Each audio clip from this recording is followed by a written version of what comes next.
पर हम दोनों तो जानते हैं ना कि यह मेरे बड़े भैया हैं और तुम्हारा शो कॉल्ड पति। कुछ तो रिस्पेक्ट दे दो अपने पति को। यह बोलकर अर्जुन हंसने लगा। वह अपने शब्दों के द्वारा आद्यंत को नीचा दिखाते हुए यह कह रहा था कि अब सब कुछ खो चुके हो, तुम्हारे हाथ में अब कुछ नहीं है। और मायरा को अपनी तरफ खींचकर वहीं आद्यंत के सामने ही उसके होठों को चूमने लगा। आद्यंत तो अपनी लाल आंखों के साथ उन दोनों को नफरत और घृणा से देख रहा था। उसकी आंखों में गुस्से के भाव साफ दिखाई दे रहे थे। ऐसा लग रहा था जैसे वह अभी ही इन दोनों को जान से मार डालेगा। वह गुस्से से आगे बढ़ा और वहीं रख फ्लावर वॉश को उठाकर अर्जुन के सिर पर मरने वाला था कि तभी वहां खड़े गार्ड ने आद्यंत को पीछे से पकड़ लिया और उसे फर्श पर घुटने के बाल बिठा दिया। वहीं अर्जुन तुरंत आगे बढ़ा और खींचकर एक थप्पड़ आद्यंत के गाल पर मार दिया और बोला, तुम्हारी हिम्मत भी कैसे हुई मुझे मारने की? समझ क्या रखा है मुझे?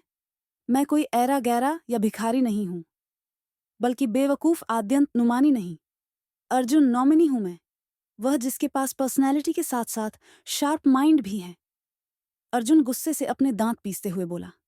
तभी मायरा भी आई और वह भी खींचकर आद्यंत को एक थप्पड़ मारकर बोली, माए, शो कॉल्ड पतिदेव। ओह सॉरी, मुझे तो पतिदेव कहने में भी कैंसर आ रहा है।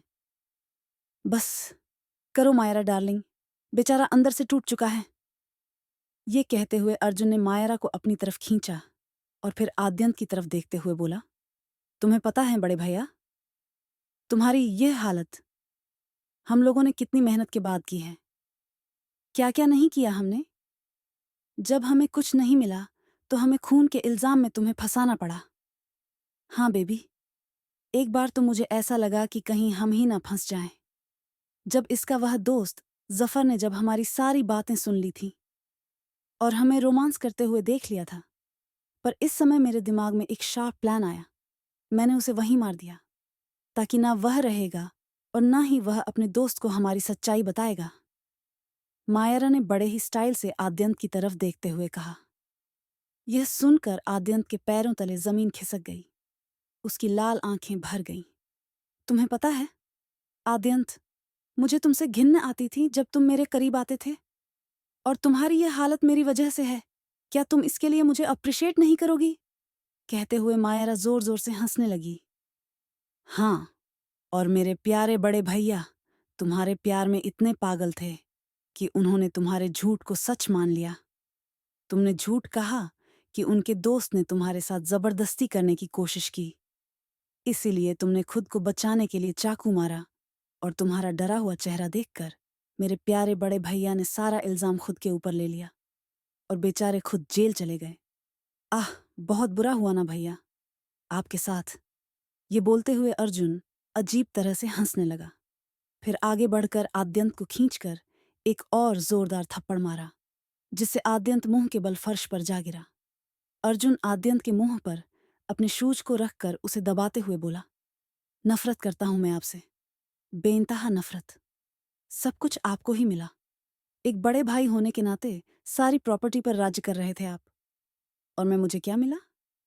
कुछ नहीं, सिर्फ आपका पीछे दौड़ ढता रहता था। लोग मुझे सिर्फ सौतेला बोल बोलकर पीछे करते रहे, जिस कारण मैं हमेशा अंदर अंदर घुटता रहता था और दुखी रहता था। और जब मैं दुखी हूं तो भला मैं आपको खुश कैसे देख सकता हूं? इसीलिए मुझे यह सब कुछ करना पड़ा।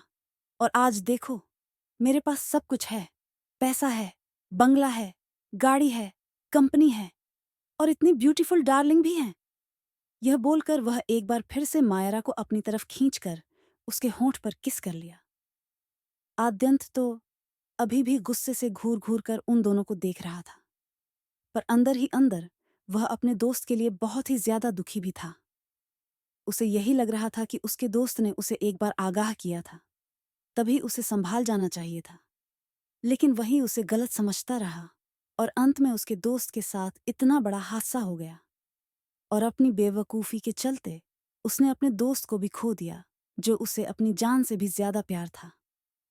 वह यही सोच रहा था कि कितना पागल था वह इस लड़की के प्यार में, जो कि कभी भी उसके प्यार को डिजर्व ही नहीं करती, इस लड़की के लिए उसने आज अपनी पूरी दुनिया ही तबाह कर दी।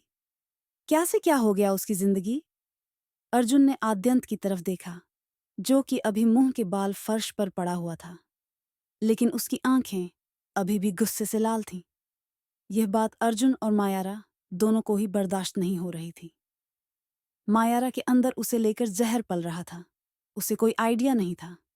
उसने इस औरत को बचाने के लिए इसके खून का इल्जाम खुद पर ले लिया और अपने जान से प्यारे दोस्त जफर पर शक किया कि उसने उसकी बीवी की रेप करने की कोशिश की।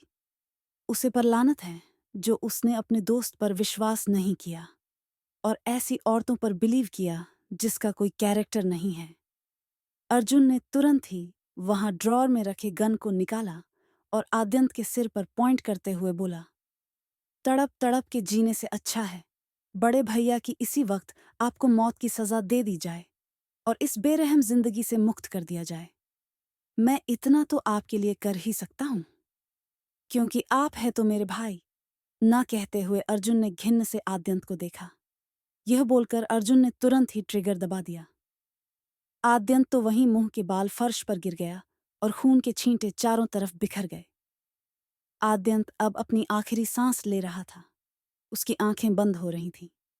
वह अपने अध खुले आंखों से अभी भी अर्जुन और मायरा की तरफ देख रहा था, जो कि उसकी हालत को देखकर गंदी सी हंसी हंस रहे थे। उनकी तेज से हंसने की आवाज आद्यंत के कानों में गूंज रही थी